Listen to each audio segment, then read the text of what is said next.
everyone, welcome to another episode of GTV. And if you're new to this channel, please click on that like, share the videos here, subscribe, and click on that notification bell. So, in GTV, we talk about business tips, we invite entrepreneurs, we invite freelancers and marketers, anyone who can help you grow and sustain your business in the long run. Okay, so for today we have a startup founder, and I met them actually in Idea Space. So Idea Space is one of the incubator accelerator programs in the Philippines. So today with us here is Rachelle Uy. She is the CEO and co-founder of Airship Logistics. Hi, Rachel. Hello! Oh, okay. So Yay! yeah, so Sound effects. I know. So we've been planning to meet, no? We've been planning to sort of talk online, not about this particular topic, but about our love for K-drama. Oo nga. Yeah.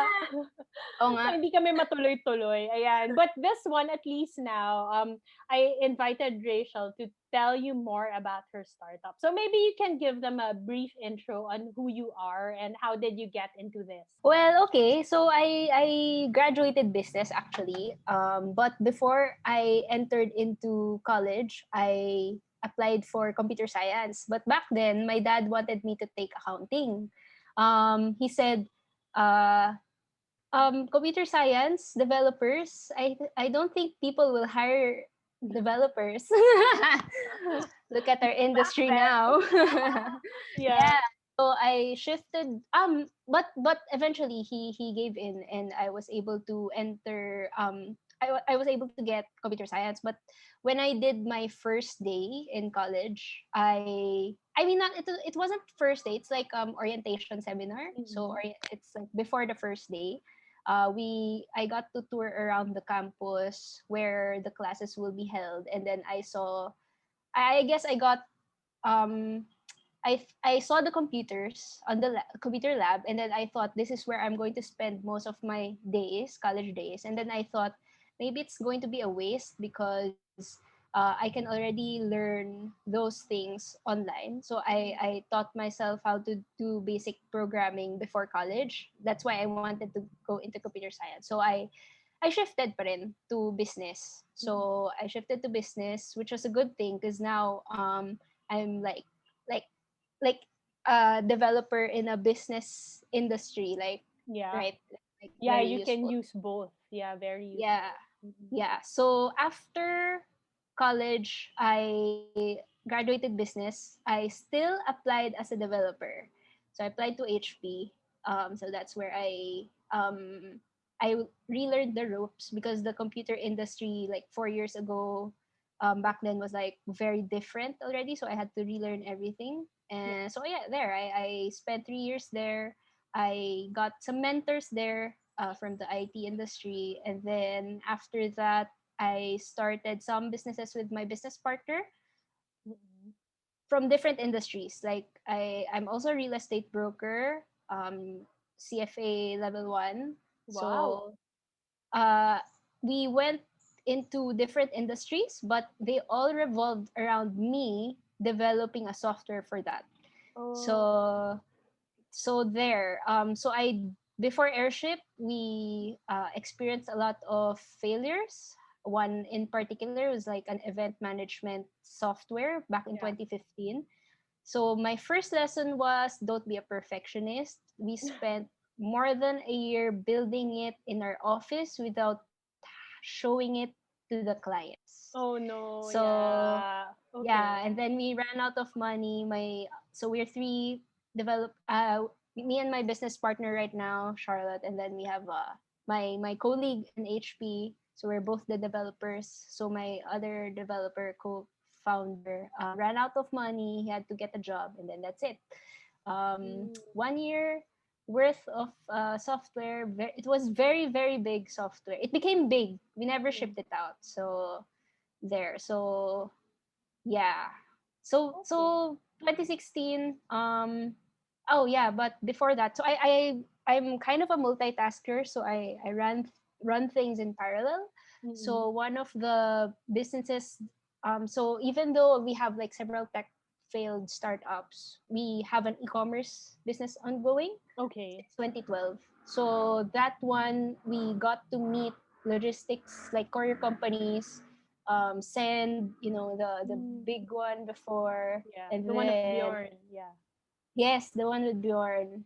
And then after that, we shifted, and then we shifted. We kept on shifting every year because the courier company either would go bankrupt or they wouldn't be able to remit our CODs.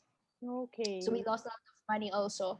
So we like over the course of 7 years, I think we've like every year we'd change. Mm-mm. And then there would be a new courier, and then they would be super attentive to you because like you're Then new. you. Yeah. So 2016, Zoom Courier was one of those new couriers Yeah. that we got. They're not new anymore right now. But because the CEO knows that I also developed, she asked me to build a system for them, which was like, wow, I would love to build this for you because I, as an e-commerce seller, have trouble tracking my packages. Yeah. So True. there. So so there. I built it, hired some Indians, built it, and then 2016, a year later, Mm-mm. because of the high turnover rate in the logistics industry, uh, some of the employees, some of the employees in that logistics, like in Zoom, like moved to like different other logistics businesses, and then they referred me because they remembered me testing the system, going to their office and stuff. So they would refer me, and then I would also build the system again from scratch. So I did Okay. that several times. So that's why 2019, when Idea Space came about, Mm. our dev shop was like 3 years already, but we were struggling Yeah. because service industry is a struggle for us. Yeah, have trouble collecting payments, have trouble explaining the concept of scope to Yeah. clients. Like, that's sorry, ma'am, that's out of scope. But they would say, but if you didn't do this, we wouldn't be able to use the whole software, And then, oh, Yeah. okay, I'll build it. Understood. Yeah. So it's very continuous, and then so there. So when so we wanted to move from service to product. So Idea Space came in. We ran the like we didn't think about it as a big deal. We just submitted an application, and we got in round after round, and then that's it. So we slowly migrated our devs from the dev shop to Airship, and then yeah, that's it. And Okay. then we built Airship so that the smaller couriers would be able to like get the whole system without having to pay a lot of money. Okay. So, like with your current iteration now, Rachel, of Airship Logistics, what does it do, and how is it like useful to people? Right. So if you are a business that if you're a business that's making money out of shipping packages for clients, uh, Airship would be like the end-to-end solution for you. So with Airship, you'll be able to get a booking site where their senders can create their own account. They Mm. can upload their own packages, and then you also get the back office where you can manage your riders, your packages, also cash like shipping fees, so you can manage your revenues there. And then your riders would get the riders app. So yeah, so it's all in one. Okay, so the people who download the app are actually the logistics company, am I right? Or even the end users. Yeah. Okay, so the courier would need to create an account. So it's not exactly a single app. Like Mm-mm. they several platforms, like a whole suite of Okay, platforms. got it. So yeah, so the couriers would create an account, and then they would get their own account. Then they would get their own link, and then they would send the link to their senders, as Okay, if so it's their sort of like a website. white labeled application for Yep, partners. that's right. That's interesting, no? Because I have interviewed like several entrepreneurs, but this is actually the first time that I we've been that this particular topic no Mm-hmm. arose no. So maybe you can talk more about like the white labeling of things no. So Mm-hmm. what were the challenges and why did you go this route?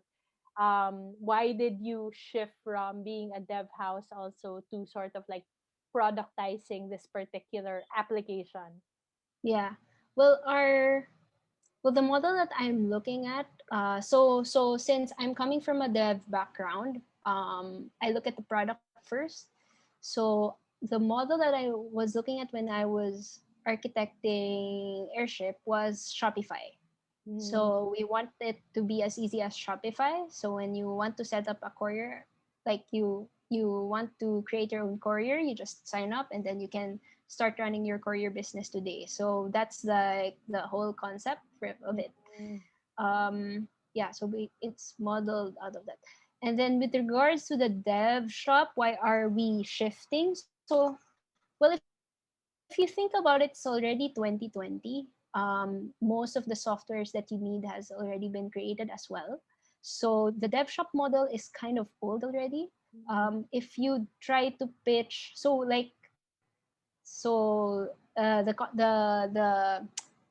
the well, it's not the tagline, but basically as a dev shop, you'd say we can build anything, right? Which yeah, is also a detriment. It's like a double-edged sword for you. So you're not niching enough. You're serving too many types of customers. So like the energy scattered all over the place. So as a dev shop, we have challenges with like conveying what we're really built for, something yeah, like that. got it. So one of the challenges that we find is that the companies, especially the enterprise ones right now, are looking for software that is already ready in the market and then just needs tweaking or like a Mm-mm. few weeks before they can use it. They don't have time to wait for months or years Yeah, to build. If there's already a solution out there, why would they need to wait for you, right? Just get that solution then tweak it. So I think the whole like tech industry is yeah. shifting towards that model already, the productized service model. So yeah, it's already 2020. I think it was also time for us to shift. To shift. Mm-hmm. Okay, so let's talk about the market. No? So it seems like you're an enterprise solution, like offering this application to different businesses. So how can you share with us like some insights on how the logistics companies are here in the Philippines now. Like what are they doing right now? What are their plans for 2021? And I'm Mm, assuming that you have those insights because like I'm sure you're gonna tend to shift or iterate mm-hmm. your product based on like whatever you've gathered. No? So what Yeah. are the interesting observations that you have? Well, because of the pandemic, like the behavior of the online delivery market has changed as well. So from like like yeah, I think it's because also of the competition. So if before it's okay for LBC to charge 100 plus pesos for like a 5 to 7 business day Yeah. delivery, now if you're shipping within the same city, going to the same city, I don't think that's acceptable.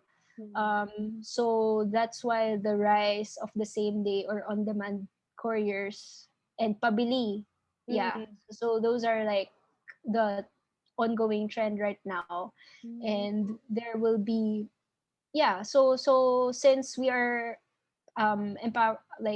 powering these types of couriers, we see like a major surge in those type of delivery models. So Mm-mm. there's like two types of delivery models generally. There's like the parcel delivery and then the on-demand delivery. Mm-mm. So when the pandemic started, if you check Google Trends, actually, Mr. Speedy's trend shoot up around Mm-mm. March last year. And I'm sure you've seen, like, if you look at the road, lots of motorcycle delivery Yeah. doing on demand. Mm-mm. But at the same time, it's inefficient. So I think there will be more delivery models that will pop up that will increase the efficiency. And because of the competition, I think it's good for the e-commerce sellers because um, we will get service that is going to be faster and cheaper than the hope. Yeah, I don't know if than the bigger players. The bigger players Mm-hmm. are already cheaper, like Grab. I Mm-hmm. think they have same day already. But it's just not that easy for like it's not easy as an e-commerce seller sending out 100 packages a day. It's not easy to Yeah. book Grab. So that's why there will be kind of like some of the couriers under us are already offering same day delivery. So they will just like there's like the demand is still big for parcel delivery. Mm-hmm. um I think the one for online sellers, Mm-hmm. I mean for things, not food. For Mm-hmm. food, I think that's the one that contributed to the surge. Yeah, I think the food part contributed to the surge too for the same day delivery. But Yeah. that's just the start. I think there will be more delivery models um, that will show up later on, Mm-hmm. especially the hybrid ones. So we are actually um, working on the hybrid ones so that it will be easier for the e-commerce sellers to ship with the couriers. So it's like Grab, but instead of calling 100 different riders, you'll Yeah. just get one rider, and then the courier will dispatch it same day. So Wow. I think I think that will happen soon. I Oh, mean, that's the great. more of that. Yeah, that's great. No, that's a lot of things and a lot of efficiencies along the way, especially for Mhm. like actually both for customers and for the sellers. And I think there's a lot of people now into e-commerce, so that's good news if like we're Yeah. preparing for that kind of shift nor transition. Like speaking of shift and transitions and preparation, like for airship logistics, what are your plans this 2021, and are you still like adding to the number of users, or I mean the number of merchants or companies Yeah, that you deal with, couriers. yeah, couriers Yeah, that you courier deal with? partners. Yeah, we wanted to get more courier partners that are outside Metro Manila to even things out. We're Mm-mm. still in the process of going out of Mm-mm. the Metro Manila. So yeah, so we're looking to grow our courier partners because the more they are, the easier it is for them to cooperate as well later on. And what else? Yeah, and we're also catering to like adding more features based on what the current courier partners that we have are asking for. So yeah. Nice. All right. Thank you, Rachel, for that. Maybe for my last question, since you are in the early stages, right, of building a Mm-hmm. startup, like what are the things that you have encountered or the lessons that you have learned that you did not expect? Like Mm. to like based on the things that happened that you didn't actually expect for it to Did not expect. There will always be something unexpected happening every month. happen. Yeah. Especially nowadays. So I think you have to get used to that feeling of unexpectedness, and then just like keep your eyes open for more things, and then try to convert we're trying to convert the challenges into opportunities. Mm-mm. Yeah. So what are the things that we didn't expect? Yeah, basically like A lot. tomorrow. Yeah, a lot, especially when COVID happened. Mm-mm. We're really lucky to have chosen this like industry. Yeah. Okay, all right. So do you think like entrepreneurs are born entrepreneurs, or you need Mm. to build some skills to become an entrepreneur? Ah, uh, I think they're born. Pero when it comes to building skills, I think it's mandatory. Why did I say born? So back when I was working in HP, I was Mm-mm. so passionate about business that I tell everyone to resign and then start your own business and stuff. And then when Yeah. I actually right now, I actually plan to do something about that topic in my YouTube also, because like whenever people tell me, I mean, why they're starting a business and they tell me that's because of financial freedom, I roll my eyes and then I say, just get a high paying job. Because it's like it's not enough. You have to love what you're doing. And I've seen people who are good with what they do, but they don't like to build things from scratch. Yeah. So that's why I think they're born. One, yeah, I remember my manager in HP. He was lucky. I thought he was lucky because his parents gave him like the he inherited the cherry Foodarama business, Yeah. the supermarket. So it's a Yeah. big business. And then he said he doesn't want that. He wants to sell it, and then he just wants to do his routine. Yeah. Like kind of guy. So that's when it hit me that, oh, maybe not everyone's like built for it. And then now that I'm already here, and went through so many hoops to get, like, one of the unexpected things is reaching this point wherein people Yeah. are paying for their software. Because back when we were just like doing tech, like, attempts, lots of attempts, I was Yeah. just building and it never get into the hands of the client. Yes. And even if it does, they wouldn't pay for it. Okay.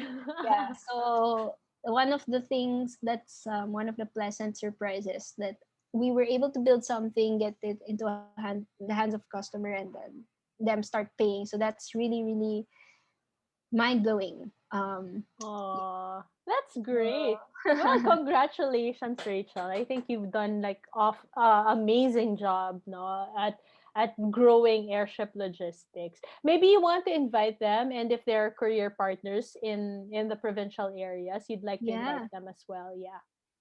Yeah, so if actually we're also open to anyone around the world who is running a courier business and who wants to use a system. So maybe if you're using just Excel sheets or group messaging, or yeah, so the difference with Airship is that we are an end-to-end solution, and that we can help you increase your bookings up to track the revenues and the cash collected from riders. So yeah, so if you're a courier business anywhere around the world, we'd love to meet you. All right. I'll drop the links to Rachel's site, well, Airship Logistics site below so that you can check it out. So feel free to reach out to Rachel. So any last advice before we say bye? Ah, last advice. I think it's very important as a SaaS, like as a product business, to keep listening to your customers, keep listening to the same group of customers. That's important. And to just listen to them. So we scrapped out our whole initial roadmap before. Yeah, because the ones that we listed before wasn't the like features that they were asking. So Mm. yeah, so just keep on listening to the customers, especially in the early stages. Yeah.